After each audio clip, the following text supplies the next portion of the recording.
After over 2 decades and 37 surgeries, Hosnur Hotima still struggles with the trauma of surviving the Bali bombing in 2002. Now, she's also grappling with fear that the life-saving help she's needed since then will end under Indonesian President Prabowo Subianto.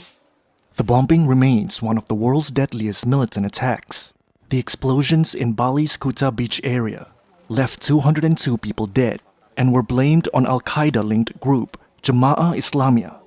Hosnur was among the 209 additional people who were injured. Now, she needs treatment to fight potentially deadly infections. Kalau dari LPSK, From LPSK, I get skin medication because I suffer from 70% degree burns. I also get orthopedic aid because I still have shrapnel in my body, 4 in my feet and 1 in my breast. I receive medication for nerves too. It's all provided by Indonesia's Victim and Witness Protection Agency, LPSK. But last week, Prabowo announced $19 billion in budget cuts to fund his election promises, including school lunches. Economists warn it could hit the country's growth, while Hosnur has discovered her treatments are at risk.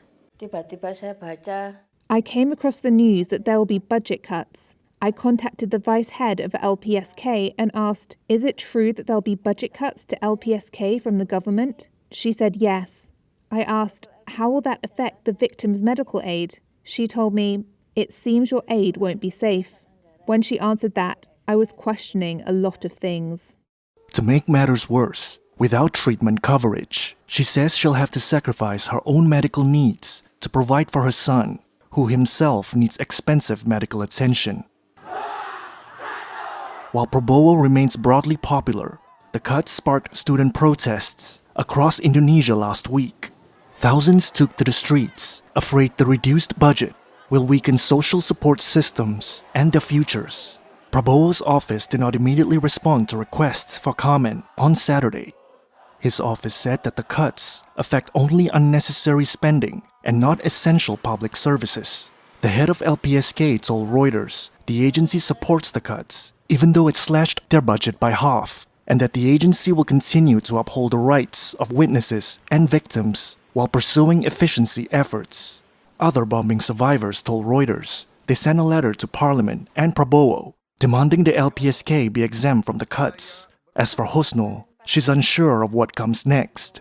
untuk For my daily needs, I can try to look for money from working. I will fight for food and school for my kids. But for my treatments, to go without LPSK's aid is impossible. I will no longer lead a normal life.